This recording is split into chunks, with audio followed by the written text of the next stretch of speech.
이스라엘이 군사적 실패를 하지 않는다고 하더라도 이 전쟁의 승자가 되기는 되게 어렵다.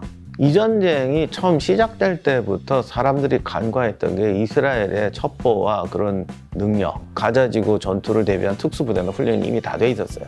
이스라엘은 특수부대가 너무 많아서 특수부대가 얼마나 있는지 자기들도 잘 몰라. 지금 이란하고 미국 간에 뭔가 협상이 이루어지고 있을 겁니다. 근데 미국도 협상할 마음은 있지만 이란이 원하는 걸 주기는 쉽지 않아요. 미국이 10,000가지를 양보했다라고 하더라도 그러다 보니까 이게 또 이렇게 질질 끄는 거예요.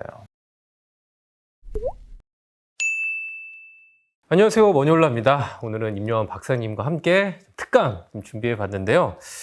중동 정세가 불안하다는 얘기, 뭐 늘상 하는 얘기지만 요즘 특히나 좀 더 그런 것 같습니다. 좀 미국 대선이 다가오면서 그런 것 같은데요. 저희가 국제 정세에 관심 많은 구독자분들을 위해서 오늘 임요한 박사님과 함께 중동 전쟁 짚어보는 시간 가지겠습니다. 박사님 어서 오십시오. 안녕하세요. 이제 이스라엘 하마스 충돌 벌써 1년이 다 되어 갑니다. 네. 6주면 끝난다고 했던 게 1년 가고 있습니다. 그러니까요. 미리 말씀드리지만 저는 6주에 끝난다는 말 안 했습니다. 이거 오래 갈 거라고 했었어요. 네. 박사님께서도 여기 채널에서 가끔씩 이런 이스라엘 중동 전쟁 그리고 뭐 러시아 우크라이나 전쟁도 좀 짚어보는 시간 갖고 있잖아요. 그래서 저희 채널에서도 잠시 얘기를 나눠보려고 하는데요. 대략의 큰 뉴스들은 알고 계시겠습니다만 제가 좀 굵직굵직한 일들 몇 가지만 좀 짚어드리고 이야기 나눠보도록 할게요. 지난해 10월이었죠. 이제 팔레스타인 무장정파 하마스가 이제 이스라엘을 공격하면서 이제 전쟁이 시작이 됐습니다. 이제 가자 지구에서 지상전도 펼쳐지고 이제 몇 차례 휴전이 있기도 했습니다만 계속적으로 지금 그 지역에서 공방전들이 벌어지고 있는데요.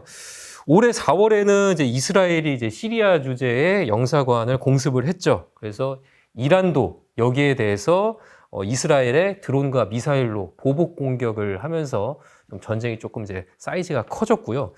올해 7월 말에는 이제 하마스 지도자 하니에가 이란의 수도 테헤란에서 암살이 됐습니다. 수도 한복판에서 이런 일이 발생하다 보니까 이란도 다시 또 보복 공격을 하겠다고 공언한 상황이죠. 그리고 최근에는 이제 카이로에서 이스라엘과 하마스 이제 휴전 협상이 이루어지고 있었는데 8월 말에 이제 이스라엘이 갑작스럽게 헤즈볼라가 이제 거점을 둔 레바논 남부에 전투기 100여 대를 보내서 공습을 하고 거기에 대해서 헤즈볼라도 이제 반격을 하면서 또 다시 한번 공방정이 있었던 상황입니다. 각자 지금 이스라엘과 헤즈볼라는 각자 뭐 얻을 것은 얻었다라고 하면서 약간 이제 소강 상태가 이어지고 있습니다만 다시 또 언제 확정이 될지 알 수는 없는 상황인데요. 일단 지금 1년 상황을 제가 간략하게 좀 정리를 했는데 박사님께서 보시기에 뭐 제가 좀 빠뜨린 부분이라든지 아니면 조금 보충 설명할 부분이 있으세요? 아니요, 뭐 그런 건 아닌데 이게 너무 복잡해서 맞아요. 얘기를 하려면 한도 끝도 없어요. 맞습니다. 그래서 몇 가지 전제를 좀 말씀드리자면 예를 들면 지금 전쟁은 하마스와 하마스를 지지하는 헤즈볼라 이란의 동맹, 이스라엘과 이스라엘을 지지하는 동맹, 구경하는 중동 세력 이런 축으로 이루어졌다고 해도 벌써 3가지 축인데 이 축도 아니라는 거예요. 그러니까 하마스와 이스라엘의 문제는 그 안에 이스라엘과 팔레스타인의 갈등이라는 더 큰 집합이 있어요. 그리고 하마스나 헤즈볼라나 이란은 또 자기들이 추구하는 각자의 이해관계가 있어요. 헤즈볼라와 이란도 그 추구하는 이해관계가 똑같지가 않아요. 일정 부분을 타협적으로 공유하고 있는 거죠. 이런 상태에서 움직이고 있기 때문에 지금 이스라엘과 전쟁을 하고 있는 하마스, 헤즈볼라, 이란도 사실은 다 다른 축이라는 거예요. 이것 때문에 전쟁이 계속 복잡해지는 거죠. 박사님께서 그 중동 전쟁 책이 언제 나왔던 책이죠? 작년, 재작년? 작년인가? 네, 작년에 나왔던 그 중동 전쟁 책 저도 이제 봤는데 그건 이제 1차부터 4차까지 있었던 중동 전쟁을 다루는 거잖아요. 그렇다면 지금 벌어지고 있는 공방전은 어떻습니까? 국제적으로 5차 중동 전쟁까지는 아니라고 판단을 하고 있는 거죠. 네, 저는 적어도 지금까지는 5차 중동 전쟁이라는 대로 갈 가능성은 없다고 봅니다. 근데 그동안에 몇 번의 위기들이 있었잖아요. 지난번에 뭐 한이의 암살도 그렇고 그때마다 뭐 세계 언론이 이제 내일 모레 중동전 가나 그러면 막 주식 떨어져, 기름값 치솟아. 이게 지금 내 기억에 한 5번이 넘었던 것 같은데요. 근데 이제는 웬만한 그런 이제 공방전이 벌어져도 그냥 좀 그러려니 또 하는 그런 이게 것도 약간 좀, 이제 약간 그런 상소처럼 분위기예요. 되는 예. 것 근데 같기도 여기 하고. 오는데 1년 걸렸죠. 네. 그런데 저는 이제 줄기차게 적어도 지금까지 상황에서 5차 중동전까지는 못 간다. 물론 지금 뭐 진짜 갑자기 핵이 터진다거나 무슨 일이 날 수는 항상 있어요. 그거는 전쟁의 위험이 상존하는 거와 같은 확률이죠. 세상에는 항상 전쟁의 위험이 있어요. 그렇기 때문에 그것을 넘어서는 어떤 돌발 변수가 발생하지 않는 지금 라인에서는 모두가 5차 중동전까지 갈 마음도 없고 역량도 없습니다. 그 작년 말에서 올해 초까지 가자 지구에서 그런 지상전은 있기는 했지만 그리고 지금 그 전쟁이 벌어지는 양상은 미사일 이제 날리고 이제 드론으로 좀 소규모 요인 암살하고 이런 정도로 이루어지고 있잖아요. 그러면 여기서 더 큰 규모의 전쟁으로 벌어질 가능성은 지금까지의 어떤 상황을 봤을 때는 예를 들면 지상군을 투입해서 뭐 거기를 아예 점령하는데 지상군이 들어가면 일단 점령을 해야 되잖아요. 그리고 그런 어떤 전쟁까지로 확전될 것 같지는 않습니다. 그런데 이게 가자지구 전투가 거의 마지막이라보다는 이제 팔레스타인 그 가자지구를 거의 라파 정도까지 밀어붙였을 때 오히려 이스라엘이 헤즈볼라를 더 세게 칠 위험이 높아진 거죠. 그랬더니 헤즈볼라도 지금 아닌 척하지만 거기에 대한 공포감을 되게 가지고 있어요. 근데 많은 분들이 요 단계의 변화를 인식을 잘 못하는 것 같아요. 그러니까 처음에는 헤즈볼라가 지상전 할 마음이 없는데 와 이거 들어가는 거 아니냐, 뭐 후티랑 헤즈볼라랑 합세해서 치는 거 아니냐, 이란까지 합세하는 거 아니냐 이렇게 생각을 했었고, 지금 이스라엘과 헤즈볼라의 관계는 헤즈볼라가 이스라엘을 더 치는 것보다 이스라엘이 오히려 헤즈볼라를 칠 가능성이 높아지고 있어요. 이스라엘도 요즘에 거꾸로 팔레스타인 서안 지구를 치고 있는데 네타냐후 정권 입장에서는 국민이 납득할 만한 성과가 나올 때까지는 전쟁을 끝내도 안 돼요. 그리고 전쟁이 너무 과하게 확장이 돼도 안 돼요. 그러다 보니까 하마스 지역이 좀 정리되는 것 같으니까, 하지만 이제 하마스는 아무리 쳐도 또 이제 문제가 완전한 해결은 안 되거든요. 그러니까 이제 본인도 미치겠는 거지. 가능한 업적은 안 나오고 시간을 끌면 끌수록 국민을 설득하기는 힘들어지고 더 큰 가시적인 성과가 필요하고, 그러다 보니까 계속 지속적인 교전이 필요하고, 그래서 거꾸로 헤즈볼라를 이렇게 건드려 볼까 하는 아이디어들이 내부에서 나왔던 것 같고, 그래서 이번 공격도 벌어진 것 같다. 그러나 아직까지 지상군을 투입하려고까지는 또 왜냐면 부담이 크니까 이제 안 하면서 이제 저울질을 하고 있고, 헤즈볼라는 과거에 초기에 이스라엘의 어떤 양면 전쟁의 부담 이런 걸 좀 오판했던 것 같아요. 그래서 야 우리가 이제 친다 이런 식으로 협박해서 뭘 얻어내려고 그랬는데 지금은 이제 사실은 수세죠. 그러니까 이번에도 이스라엘이 역대급 공격을 했잖아요. 지상군은 아니지만. 전투기 한 100여 대 정도 했죠. 그래서 헤즈볼라가 반격을 하더니 자기들이 먼저 선언했잖아. 충분히 했다. 그렇죠. 그러니까 이게 뭐냐면 지금 헤즈볼라가 수세인 거예요. 여기서 이제 1차 뭐 보복 공격이 끝났다 뭐 이런 식으로 얘기를 했는데, 어찌 보면 그거를 반대로 해석해 보면 한동안 또 없다는 얘기가 되는 거죠. 1차가 끝났다고 그러니까 얘기하니까. 우리도 지상전 더 이상 하고 싶은 마음은 없다라는 걸 보여주는 거죠. 알겠습니다. 일단 총평을 이제 해주셨는데, 현재 전황에 대한, 이게 어쨌든 이스라엘과 헤즈볼라 그리고 이란, 그 하마스까지 이 네 가지 뭐 국가 세력 간의 복잡한 이제 방정식이 되어가고 있는데, 각 주체별로 하나씩 좀 짚어볼게요. 먼저 좀 이스라엘의 상황을 좀 짚어보고 싶은데, 앞서 잠깐 이제 네타냐후의 어떤 좀 정치적 상황에 대해서 얘기를 해주시기도 했습니다만, 현재 내부적으로는 또 뭐 비리 스캔들도 있고, 또 이제 지금 그쪽의 연립 내각도 굉장히 불안불안하고, 지금까지 그래도 1년 가까이는 전쟁을 끌고 오기는 했지만 여기서 더 오래 끌고 나갈 수 있을까? 그렇게 할 수 있을까라는 생각이 들기는 하거든요. 저는 이게 가자 전쟁 시작될 때부터 이스라엘이 단기전으로 끝나지 않는다. 단기전만 치르고 또 주저앉을 만큼 역량이 없지도 않다. 그리고 가자 지구 들어가서 뭐 엄청난 패배를 당하거나 이제 전쟁을 지속할 수 없을 만한 뭐 시가전이나 지하 터널이나 이런 것 때문에 뭉개지지도 않을 거다. 이스라엘은 상대를 좀 잔인하지만 어쨌든 두드려 팰 수 있는 실력은 있다. 생각보다 하마스가 그렇게 강한 군대는 아니기 때문에 장기전으로 갈 수 있는 역량도 있다. 근데 이제 중요한 거는 어떻든 간에 이스라엘이 군사적 실패를 하지 않는다고 하더라도 이 전쟁의 승자가 되기는 되게 어렵다. 그리고 어떤 타협적인 국민도 만족하고 정권의 명분도 쓰고 어떤 하마스나 팔레스타인에서 민간인 피해라든가 이런 부분에 대해서 국제적으로 납득할 만한 어느 정도의 마무리를 한다고 하더라도 이스라엘과 팔레스타인 문제 자체는 악화되면 악화되는 거지. 그러니까 힘으로 누르는 것이지 근본적인 해결책은 되지 못하고, 사실 근본적인 해결책이 있는지 뭔지는 잘 모르겠습니다만 장기적으로 이제 계속 악화되어 나갈 수 있는 이런 상황이다. 요 얘기를 말씀드렸는데 이 결론은 지금도 변하지 않고 있어요.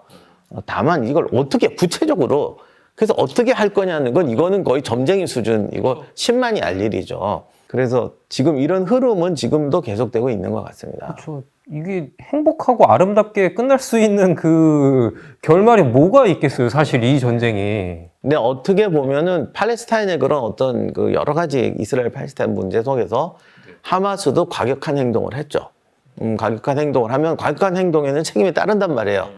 그런데 이거를 기회로 이스라엘도 과격한 행동을 하는 것이고, 이게 누가 옳으냐 그러냐가 아니라 양쪽은 그렇게 충돌할 수밖에 없는 상황을 만들어 놓은 건 사실이에요. 하마스도 지금 빠져나갈 출구가 없어요. 그래서 이스라엘이 이렇게 강경 진압을 해서 성공한다고 하더라도 하마스는 약화될 거예요. 그러니 하마스는 손해인 거예요. 하지만 하마스를 만들었던 반 이스라엘에 대한 어떤 분노나 강경 투쟁을 해야 된다는 분노는 살아있는 거죠. 하마스 현 조직이 분노는 이미 쌓였는데, 그러면 자기들도 뭔가 얻을 수 있는 거를 원하는데 이스라엘 입장에서는 또 그걸 용납할 수가 없는 거죠. 지금 이런 입장이다 보니까 양쪽 다 휴전을 원한다기보다는 끝낼 명분을 찾고 있는 거야. 근데 그 명분을 서로 줄 수가 없는 거야. 그런데 지금 이스라엘군 자체는 앞으로 더 장기전을 수행하는 데는 문제는 없는 상황입니까? 오히려 이제 만약을 대비해야 되잖아요. 헤즈볼라와의 어떤 지상전도 안 터진다고 볼 수는 없는 거예요. 전쟁은 항상 여력이 없으면 터지는 거거든요. 그리고 이스라엘 입장에서는 지금 히든 카드가 거꾸로 헤즈볼라를 치는 거예요. 그러면 더 강력한 지상군이 필요해요. 그러다 보니까 이제 가자 지구도 어느 정도 진압은 됐다라고 하고, 요즘에 더 갑자기 강경하게 나가는 게 그 힘을 비축하기 위해서 더 세게 나가는 것 같아요. 그러니까 하마스에 좀 몰렸던 그런 군사력을 조금 헤즈볼라 쪽으로 돌릴 수 있다. 돌릴 수 있다라는 어떤, 그러니까 내 은행 잔고가 이만큼이다. 꼭 쓰겠다는 건 아니야. 근데 내 은행 잔고가 이만큼 있다는 거는 보여줘야 되죠. 어쩌고 하마스와의 전선은 조금 교착 상태가 좀 벌어지니까. 네, 그래서 당장 현금을 쓸 마음이 없대도 현금 비축량을 늘려라. 지금 이런 입장이라고 보여집니다. 알겠습니다. 그러면 이제 이란 얘기를 해보고 싶은데, 또 다른 한 축이 이란이잖아요. 근데 이란이 뭐 참전할 수 있을까? 이란도 4월 14일 정도였나요? 근데 그때쯤에 보복 공격을 했었고, 근데 이번에 7월 말에 또 테헤란에서 하마스의 고위 지도자가 암살 당하는 일이 벌어졌단 말이죠. 그래서 이란도 보복을 공언을 했는데 지금 한 달이 넘었죠? 넘었는데도 불구하고 그런 이제 보복다운 보복은 나타나고 있지는 않습니다. 그래서 이란도 본인들이 뱉은 말이 있으니까 이거를 어느 정도는 좀 지키는 모습을 좀 국제사회에 보여주고 싶긴 할 텐데, 어떤 형태의 보복이 될지가 궁금하단 말이죠. 거기에 대해서는 이란의 외무상인가가 명확한 대답을 했죠. 언젠가 할 거다. 그게 최대치다. 할 거다. 근데 최대치다. 네, 그게 최대치다. 그러니까 우리가 뭔 일을 할지 모르겠지만 그게 최대한인 거라고 납득을 해라. 라는 식의 말을 했어요. 그 말이 어떤 뜻인지는 아마 대체로 다 이해하실 수 있을 거라고 생각합니다. 근데 아무튼 이란이 이스라엘 향해서 지상전을 한다는 건 말도 안 되는 얘기예요. 이란이 헤즈볼라 지원하고 이스라엘 문제에 적극 이렇게 나서게 된 데는 사실은 이란의 국제적 위상, 그러니까 시아파 벨트를 통해서 이란의 국제적인 위상을 올려서 미국과의 지금 경제 봉쇄라든가 여러 가지 문제에 대해서 자기 좀 협상에서 유리한 고지에 파워가 있어야 서기 파워가 위해서. 있어야 협상이 되잖아요. 네. 근데 그런 부분을 가져오는 게 있었던 것 같고, 또 하나는 이란도 이제 호메니 그 혁명 이후로 한 세대가 지났어요. 근데 그 이슬람 체제에 대해서 이제 슬슬 이제 이번에 개혁파 대통령 문제도 있었지만은 조금 반발이 나고, 지난번에 왜 히잡 시위도 있었고 반발도 나오고, 그리고 이 반발을 있잖아요. 푸는 게 모든 그 권위주의 정권은 그런데 두 가지가 항상 같이 해요. 풀어줘도 그냥 풀어주면 안 돼. 왜냐면 힘으로 밀던 사람이 힘에서 밀리면 그거는 생각보다 굉장히 큰 문제가 됩니다. 그래서 자기네가 이런 거를 할 수밖에 없나. 왜 우리가 이슬람 정통주의 정책으로 살아야 되느냐에 대한 명분도 세워야 돼요.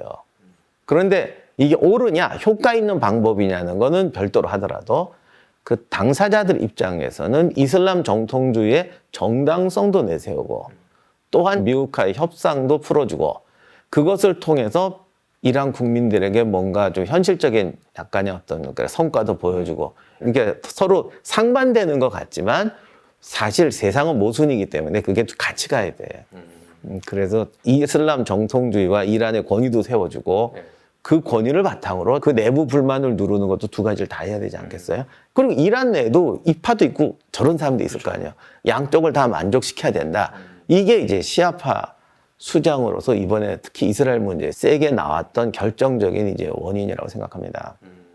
그럼 지난 4월에는 보복을 할 때 그냥 이제 드론이나 미사일 이런 정도로 보복을 했었던 것으로 제가 기억을 하거든요. 그러면 설령 보복을 하더라도 강력한 형태의 보복이 이루어질 가능성은 그렇게 높아 보이지는 않네요. 그러니까 현재로서는 뭐 또 어떤 돌발 상황이 생기지 않는다면 현재로서는 그게 최선인 것 같고 그 한이 암살이 정말 누가 했는지 아직 명확한 증거는 없지만 모두가 다 이스라엘이 했다고 생각은 하잖아요. 네. 근데 이제 이스라엘이 했다 하더라도 이란이 어떤 한계선을 찌른 거죠. 니가들이 그래봤자 여기까지밖에 안 할 거지 라고 한계선을 찌른 걸 수도 있고 나중에 이거 밝혀질지도 모르겠지만 이란이 저는 음모론은 싫어하지만 좀 이상한 게 그 뒤로 수사 결과가 나오질 않잖아요. 이런 엄청난 암살을 했는데 내부 동조가 있을 것 같다는 것도 그 뭐 창밖으로 쐈다 그러면서 뭐 별별 얘기 다 나오잖아요. 그러면 이게 내부에서 이렇게 깨끗하게 흔적도 없이 탈출하고 사라진다는 건 어렵거든요. 그럼 완전히 그 정보망이 뚫린 거네요, 그거는. 그러니까 그게 좀 이상하다는 거죠. 그건 뭐 뭐라고 말할 수가 없네요. 그럼 사실 지금 보면은 이스라엘이 이번뿐만 아니라 계속 좀 그 뭐 헤즈볼라도 그렇고 하마스도 그렇고 고위 지도자들을 이렇게 암살을 이제 잘 하고 다니는 걸 보면 약간 정보전에 있어서 이스라엘이 굉장히 많은 좀 성과를 거두고 있다 이렇게 평가해도 될까요? 이 전쟁이 처음 시작될 때부터 사람들이 간과했던 게 이스라엘의 첩보와 그런 능력 그리고 사실은 상대국들이 상대적으로 열악하기도 해요. 예를 들면 하마스, 팔레스타인 같은 경우는 사실 지금 단일 국가긴 하지만 이게 국가 형태를 갖추기에는 아직은 분열도 크게 돼 있고 영토도 나눠져 있고 굉장히 내부 모순이 많은 상황이에요. 그러다 보니 이스라엘의 특히 팔레스타인 첩보 능력 같은 경우는 대단했던 것 같고요. 그러니까 뭐 암살에 실패하고 있다고 하지만 우리 이번에 가만히 보면 뭐 누구 하는데 뭐 7번을 시도해서 실패했다 막 이런 얘기 하잖아요. 근데 뭐 최고 지도자까지는 아니래도 중간에 보면 맘만 먹으면 그냥 며칠 새 마구 성공하고 있어요. 그럼 평소에 그만한 첩보 능력을 갖추고 있다는 거죠. 그리고 가자지구 들어갈 때도 가자지구 전투를 대비한 특수부대나 훈련이 이미 다 돼 있었어요. 지하터널 같은 경우는 지하터널은 굉장히 무서워 보이지만 약점도 굉장히 많은 게 지하터널입니다. 그 약점을 공략할 준비나 특수부대까지 다 돼 있잖아요. 이스라엘은 특수부대가 너무 많아서 특수부대가 얼마나 있는지 자기들도 잘 몰라. 자기들도 잘 몰라요. 예, 근데 그거는 그만큼 미래에 벌어질 분쟁에 대해서 미리 예측하고 대비하는 어떤 유연성이라든가 첩보 능력이 대단하다는 거죠. 지금 현재 하마스나 헤즈볼라 같은 이런 대리전을 벌이는 그 뭐 무장 정파들의 생각은 어떨까요? 물론 레바논이란 나라가 뭐 건국될 때부터 뭐 최대 7개 이상의 정파들이 모인 나라였습니다만 어떻게 보면은 이스라엘이 레바논을 공격하고 레바논을 약소국가하고 레바논이 내전에 시달리던 게 헤즈볼라가 들어가서 레바논의 최대 정파가 될 수 있는 계기가 됐던 거죠. 그러나 어쨌든 헤즈볼라는 외부에서 들어온 세력이에요. 그리고 레바논은 아직도 군벌들이 많은 사회예요. 그래서 그런 여러 집단 중에 하나, 강력한 집단이기 때문에 헤즈볼라는 어떤 이스라엘과의 갈등을 통해서 자기네들의 세력을 확대시켜 나갈 수 있는 장점이 있는 반면에 이스라엘하고 과하게 붙어버리면 진짜 이스라엘이 침공을 한다거나 이래버리면 헤즈볼라가 격퇴를 하든 안 하든 굉장한 손실을 볼 수가 있습니다. 그러니까 우리는 자꾸 승패에 연연하는데 이 전쟁을 통해서 헤즈볼라가 전투력의 50%를 잃어버렸다. 그다음 또 어떻게 되냐고. 그러면 또 레바논 안에 있는 또 다른 군벌들이 많으니까 그들에 의해서 축출될 수도 있겠죠. 그렇죠. 그리고 입지도 약해질 것이고. 그러니까 지금 우리가 이 레바논이나 하마스나 이런 걸 볼 때 자꾸 눈에 보이는 승패에 연연해가지고는 이게 승패의 기준을 정할 수가 없어요. 그러니 헤즈볼라 입장에서는 이스라엘과 갈등이 가장 위험한 방법이면서 가장 효과적인 방법인 거예요. 그러니까 적절한 수준의 긴장 관계를 가져가야 되네요. 이게 제일 위험한 거지. 그렇죠. 기자님하고 저하고 따기 때리기 시합을 하면서 네. 이러다가 우정이 상하면 안 되는데 라고 알고는 있는데 하지만 나를 또 강하게 만들어주는 것도 있고. 그래서 지금 따기 때리기 시합을 하고 있는데 네. 하면서도 걱정되는 거지. 아 이거 더 세게 쳐야 돼. 이게 뭐 이렇게 기절할 때까지 치면은 안 되는데. 코피 나면 안 되는데 코피나 더 참아줄까? 뭐 이러면서 보면 헤즈볼라 입장에서는 이스라엘과 어느 정도 공방은 벌이긴 하지만 우리가 그렇다고 괴멸에 이르길 정도에까지의 피해를 받으면 안 되는 상황이고. 근데 하마스가 그러니까 그 크기로 보면 하마스가 더 작잖아요. 이번에 전면전을 통해서 굉장히 좀 많은 피해를 입었다고는 봐야 되죠, 하마스가. 네, 그런데 지금 이게 골치 아픈 것이 팔레스타인 서한 지구하고 가자 지구의 정치 집권 세력이 다르다고 하더라도 결국은 팔레스타인과 이스라엘 문제라는 큰 틀에 엮여 있는데 이스라엘이 강경책을 하면 할수록 팔레스타인의 분노도 강해진단 말이에요. 이러다 보니까 이 하마스 문제에 대해서 이스라엘이 최고의 시나리오는 뭐였냐면 하마스도 빨리 약화시키고 인질 구출도 어느 정도 성공하고 그리고 이 팔레스타인에 쏟아지는 분노는 서한 정부 온건파 세력을 좀 설득해서 키워줘서 가자 지구에 서한 정부 세력을 넣어줌으로써 빨리 거기서 좀 발을 빼는 네 그게 아마 최고의 시나리오였고 물론 거듭 말씀드리지만 이게 문제가 끝나는 건 아니에요. 그렇죠. 그러나 서한 정부로 하마스를 대체하는 게 이스라엘 입장에서는 1단계 전략으로는 훌륭한 거였죠. 근데 이게 지금 시간을 너무 오래 끌었고요. 거꾸로 레바논을 안 치고 서한 정부를 치고 있어요. 그리고 하마스나 팔레스타인 강경파도 바보는 아니기 때문에 약간 유도하는 경향도 있는 것 같습니다. 이스라엘 입장에서 시간을 너무 끌었기 때문에 더 큰 성과를 얻어야지 빠져나올 수 있는 상황이 된 거네요. 또 이게 자전거 이론 비슷하게 된 거예요. 그래서 레바논을 치느냐 헤즈볼라를 치느냐 하다가 지금 서한 지구를 애꿎게 치기 시작했는데 이게 묘수이면서 악수가 되는 거죠. 어렵습니다. 진짜 정말 어렵네요. 요즘 들어서 더 시끄러워진 게 지금 미국 대선이 이제 가까워지면서 이렇게 되는 것 같거든요. 그래서 트럼프 혹은 해리스가 될 텐데 각각의 그 대통령이 됐을 때 좀 중동 전쟁의 출구 시나리오 어떻게 될까요? 근데 이게 그동안 5차 중동전 어쩌고 저쩌고 하면서 했지만 현재 상황으로선 이란의 한계도 분명해졌고 그 헤즈볼라의 한계도 분명해졌기 때문에 지금 이게 종속 변수예요. 그러니까 1순위가 러우 전쟁이고요. 2순위가 중국하고 타이완 문제고 거기도 지금 계속 당장 이런 물리적 충돌은 없지만 그 전략적 범주는 계속 확대되고 있어요. 이게 당장 5차 중동전으로 갈 수준은 아니다라고 보면은 이 선에서 지금 붙들고 있는 건데 미국도 이거를 주도적으로 어떻게 바꿀 수 있는 역량도 없고 결국은 이런 거죠. 아무리 미국이 뭐 세다고 그래도 들어가서 딱딱딱 이렇게는 못 하거든요.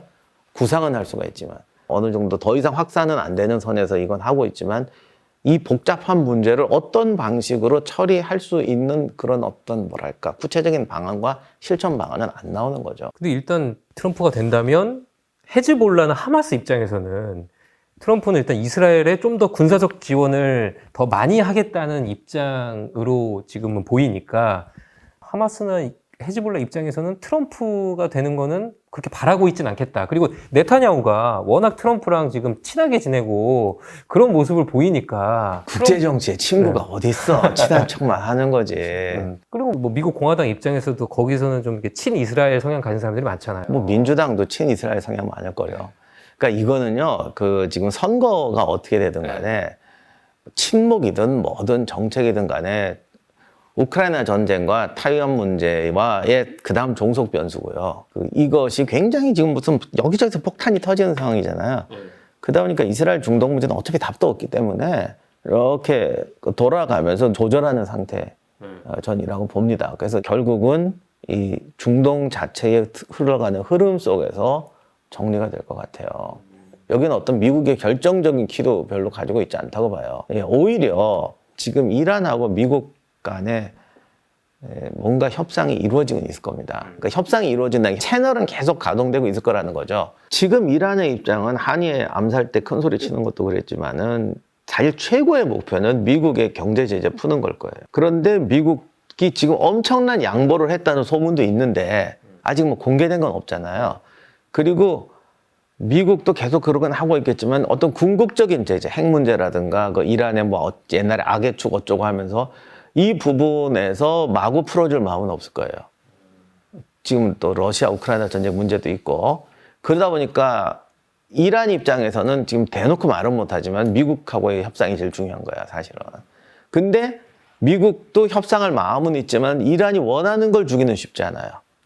지금 이런 문제라고 생각하고 이건 아마 한 10년 지나면 충분히 밝혀질 거라고 저는 생각합니다. 그렇다면 박사님께서는 이 미국 대선 전에 무슨 뭐 협상 타결이라든지 아니면 그 반대로 대규모 무력 충돌이라든지 큰 이벤트가 벌어지기는 좀 어렵다고 보십니까? 네, 그런 것 같습니다. 다만 지금 민주당 입장에서도 이란하고 어떤 경제 제재를 확 풀어준다거나 뭔가를 했을 때 선거 전에서 그걸 설득할 수가 없잖아요. 그러니까 설득할 수 있는 카드도 별로 없고. 네, 그러다 보니까 그리고 미국이 굉장히 물른 것 같아도 걔들이 특징이 그 기둥을 한번 박으면 그 기둥을 절대 안 옮겨요.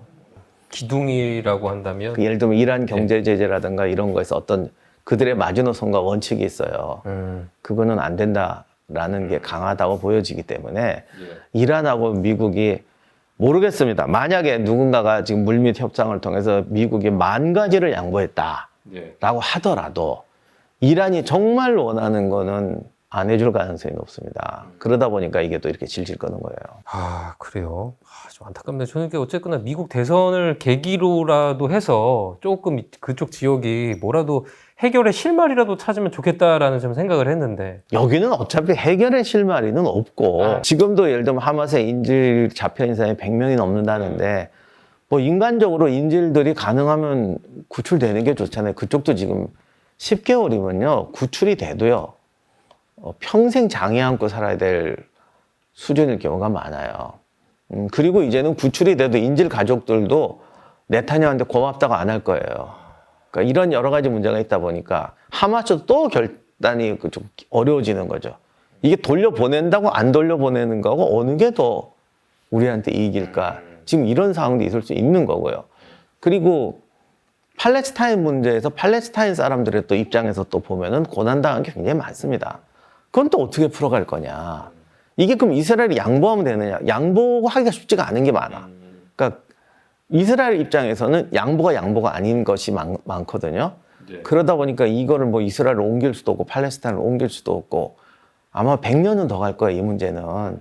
말씀드린 마지막 좀 질문 드리려고 하는데 우리가 아직도 뭐 중동 전쟁 얘기하면 우리가 뭐 그런 것까지 알아야 돼? 뭐 이렇게 먼 나라 얘기 아니야? 이렇게 생각하시는 분들도 아직까지도 있어요. 하지만 아까도 얘기하셨지만 이게 어떻게 보면 다 연결돼 있는 거라는 거잖아요. 우리가 이 지금 지구 반대편에서 벌어지고 있는 중동 전쟁에 관심을 가져야 할 또 여러 가지가 또 이유가 있는 것 같거든요. 그래서 박사님의 좀 의견을 듣고 싶었어요. 일단 휴머니즘적인 관점에서 봤을 때 지금 세계에서 여러 가지 분쟁이 나고 민족주의가 다시 강화된다는 건 반대로 말하면 사람들 간의 관계가 예전에 비해서 훨씬 긴밀해졌다는 것이죠. 경제 규모 자체가 이제는 완전히 글로벌이기 때문에 그 영향을 미치는 게 너무 커요.